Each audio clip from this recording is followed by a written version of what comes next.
Então, imagine que você está no meio da selva amazônica, no meio do mato, e alguém falava, onça.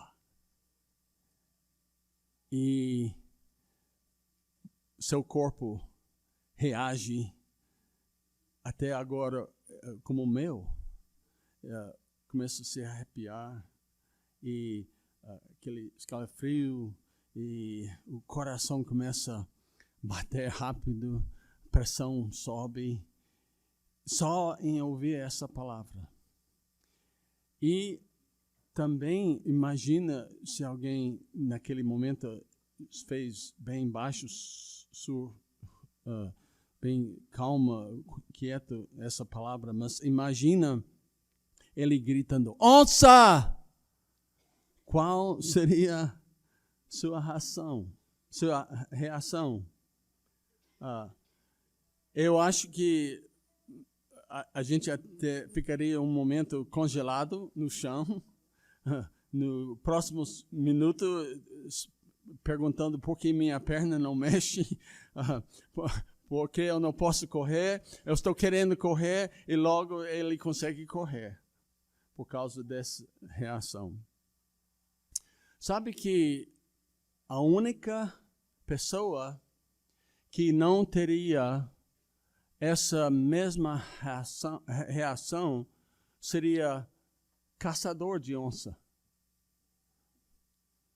Ele não vai correr de trás para trás, não vai fugir. Ele vai fazer o quê? Ele vai para frente. Ele vai caçar. Ele vai até na direção da onça. Qual seria sua reação naquele momento?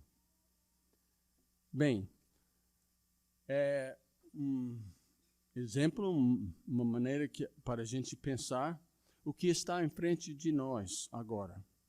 Quem conhece o homem chamado Benaia? Alguém conhece Benaia? Eu espero que minha pronúncia seja correta. Abrem suas Bíblias em 2 Samuel 23 e 20. Benaia.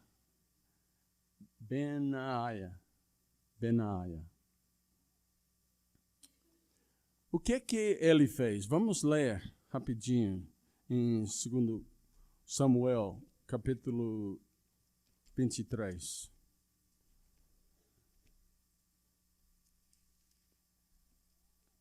Ele era conhecido como um dos homens poderosos, fortes de Davi. Versículo 20 diz: Benaia, filho da Joiada, era um corajoso soldado de Cabzeel, que realizou grandes feitos. Matou 2 dos melhores guerreiros de Moabe. Em um dia de neve, desceu num buraco e matou um leão. Homem bravo, homem forte, corajoso. Já não enfrentou qualquer leão, mas entrou no buraco para enfrentar esse leão. Ao contrário de nossa reação, e não foi em qualquer dia de primavera, mas foi com um dia de neve, escorrediço, perigoso. Ele entrou e matou o leão. E veja versículo 23. E Davi lhe deu o comando da sua guarda pessoal. Ele era a guarda-costa de Davi. Esse foi o resumo, o currículo vitae dele. Matou 2 moabitas, matou um leão numa cova ou num buraco no dia de neve e matou um egípcio também. Veja versículo 21. Também matou um egípcio de grande estatura. O egípcio tinha na mão uma lança e Benaia o enfrentou com um cajado. Você acha que isso foi uma luta justa? Não. Mas quem ganhou? Benaia. Então, tem que ser uma coisa em nossa mente, como em nosso coragem, em nosso espírito com esse homem. Posso perguntar, não é questão de, ou posso explicar que não é uma questão de não ter medo. Eu acho que todos têm medo. Se você não tem medo realmente das coisas que estamos falando na Colheita Brasil, implantar 6 congregações nas capitais onde não tem igrejas, então você não está sonhando grande, alto. Realmente seus sonhos são pequenos demais. Deixa eu explicar o que eu estou dizendo, contando minha própria história.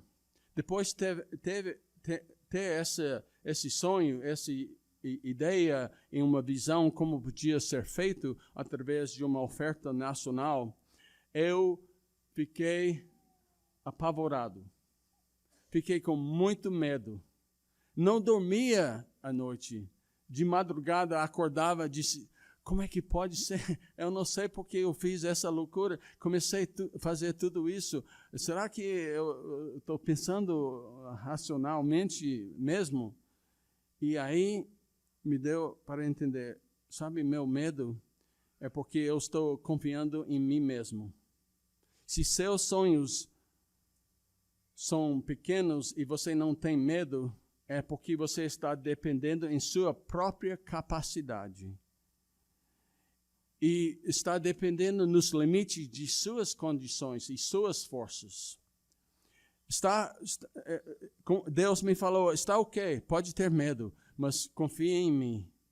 Eu te darei a força, as condições, o poder, o que precisa para ir atrás desse leão. Como são os sonhos de Deus? Bem, é impossível explicar, mas uma coisa eu tenho certeza. Eu tenho certeza, o sonho de Deus inclui a salvação de todos. Ele quer, a Bíblia nos fala que Ele quer que todos sejam salvos. Todos. Então, nosso sonho também tem que ser tão grande que temos certeza que vai falhar se Deus não está. Se não tem Deus no meio, na frente e de trás, nos cercando, esse sonho vai falhar. É tão grande. Se Deus não esteja conosco, não vamos conseguir, não vamos ter sucesso.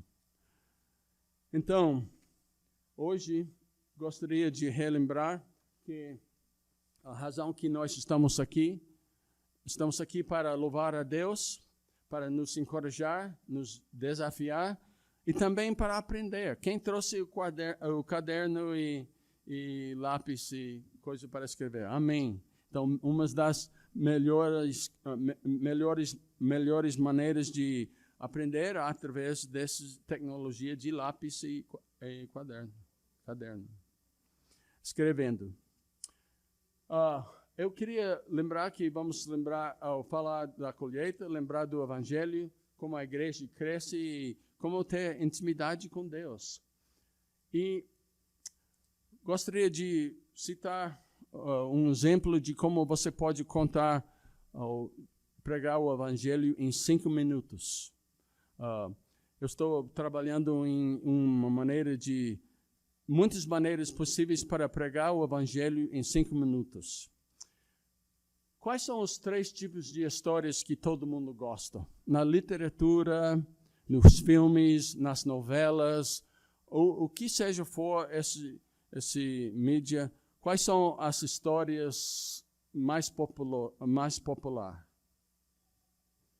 Sempre todo mundo gosta de histórias de amor. Amor impossível. Aquele amor que não era para ser, mas conseguiu. impossível as estrelas se alinharam e foi possível, e foi aquele amor verdadeiro que realmente foi destinado a ser. Aquelas histórias tão bonitas. E também, todo mundo gosta de histórias de misericórdia e perdão. Alguém fez alguma coisa errada, foi expulso, foi castigado, foi abandonado por causa dos pecados e problemas da vida, e ele recebeu misericórdia e foi perdoado, ele foi restaurado à família ou à sociedade. E todo mundo gosta daquelas histórias que transformação de pobreza para riqueza. Quantas histórias de Walt Disney falam dessas três coisas? Literatura e novelas. Mas a Bíblia fala da mesma coisa. As Escrituras em Efésios, abrem suas Bíblias em Efésios capítulo 1, versículo 3. Efésios capítulo 1, versículo 3 a 4. Eu devia ter pedido alguém me ajudar com isso para economizar o tempo com uma leitura.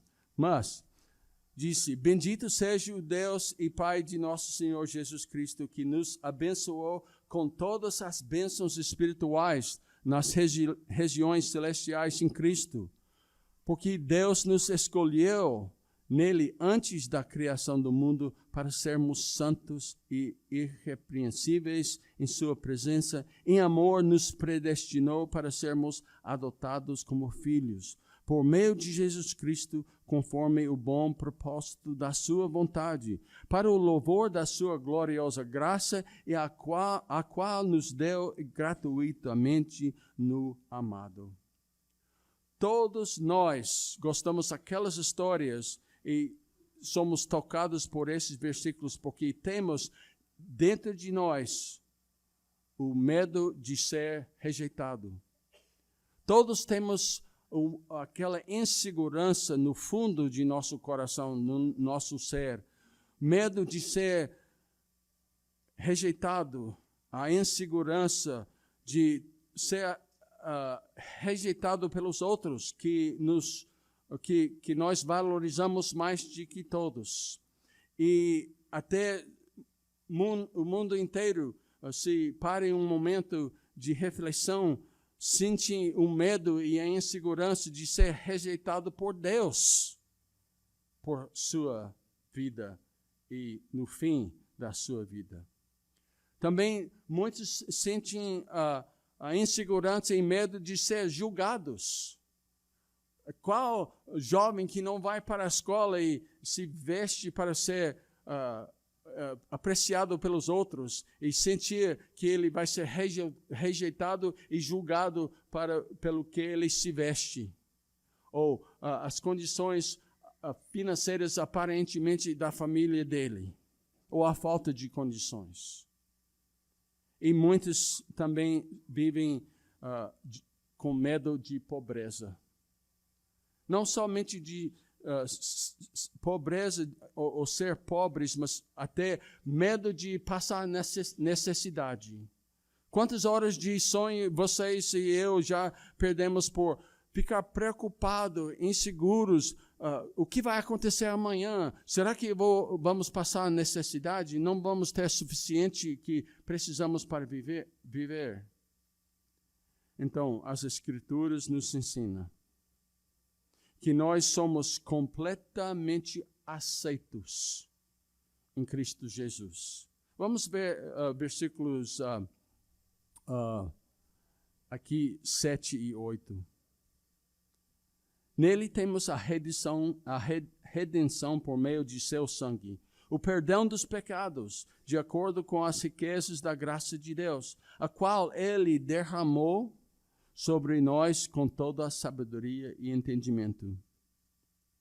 Então, somos completamente aceitos em Jesus e eternamente perdoados em Jesus Cristo.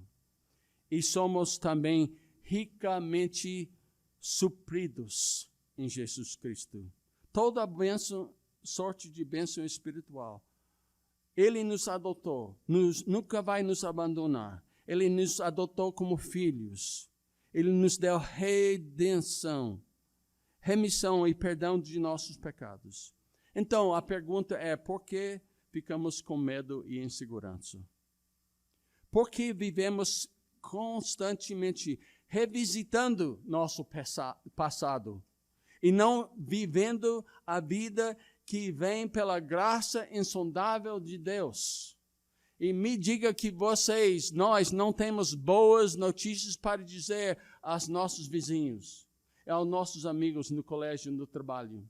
Pensamos muitas vezes que minha vida não posso comparar com ele. O que eu tenho de bom dizer para eles? Nós temos as insondáveis riquezas da graça de Deus para compartilhar com eles. E você pode fazer isso em muitos poucos minutos e muda a vida de alguém. Meu plano era para falar sobre como escutamos a Deus, como o que precisamos para realmente aprender, escutar a Deus, ouvir a Deus, mas eu vou adiar isso para amanhã na escola dominical. Os homens, vocês vão precisar compartilhar com suas esposas, né? E por causa de tempo, vamos falar um pouco sobre a intimidade com Deus. Existem umas passagens na Bíblia, por exemplo, em Daniel, capítulo 9. Eu dei isso para tarefa ontem. Eu sei, um irmão fez sua tarefa porque ele me contou que ele leu. Eu não vou pedir para levantar a mão, não. Possivelmente esqueceram ou não deu tempo. É uma passagem comprida, eu não vou ler, mas vou resumir o melhor possível.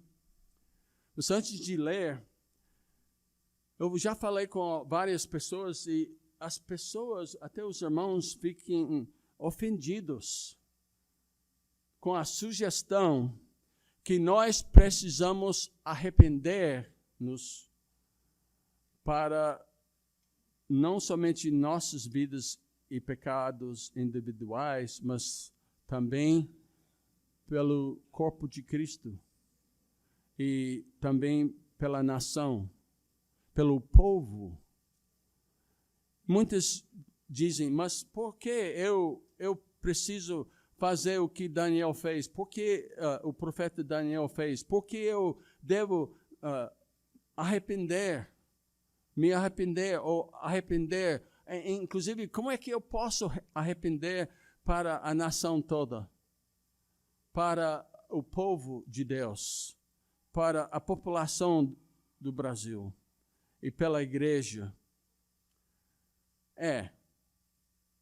Daniel fez.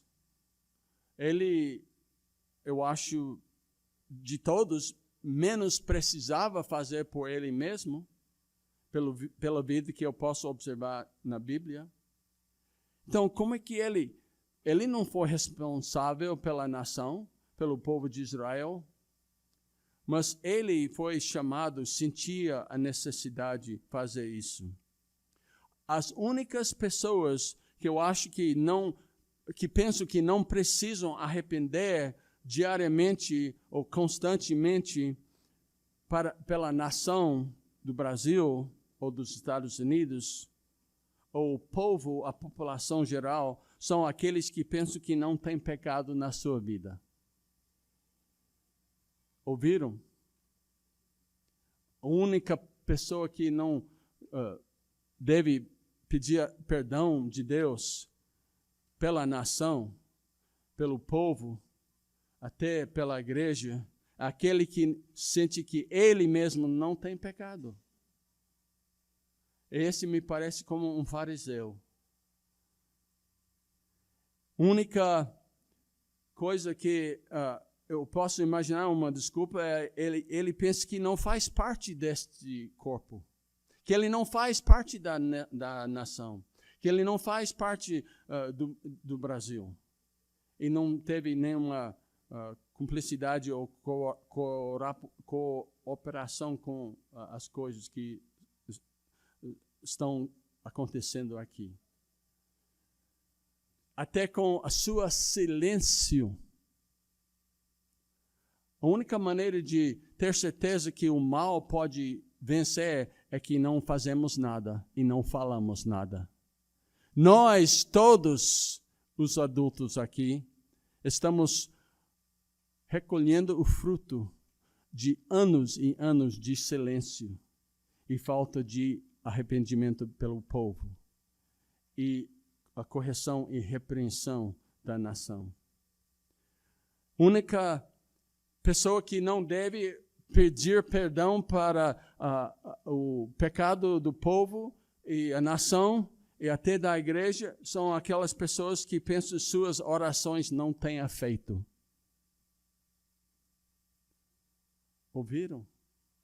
Se você acredita que Deus ouve suas orações e suas orações têm efeito, então por que não se arrepende e pede perdão para a nação do Brasil? E qual seria o efeito disso? Eu não sei, não posso dizer com a nação, mas eu tenho certeza, iria mudar a igreja. Se constantemente escutássemos aqui desse púlpito o pedido de perdão pela nação, iria conscientizar a igreja e o perfil desta igreja e todas as igrejas seriam diferentes. Teria uma consciência do pecado, as pessoas perdidas ao redor. E a urgência de nossa missão, de mandar equipes para as capitais, para lutar contra as trevas nesses lugares, que não estão ouvindo a verdade, o evangelho puro, verdadeiro, e não tem um exemplo ou modelo da igreja bíblica autêntica. E eu vou citar até outras passagens bíblicas, nem tive um momento como expor o que Daniel falou. Tem que ler. Desculpe, você volta para casa e lê. Mas foi falado em várias vezes, em vários lugares. Se orássemos assim, talvez Deus nos ouça e tenha misericórdia de nós e esta nação por mais um dia.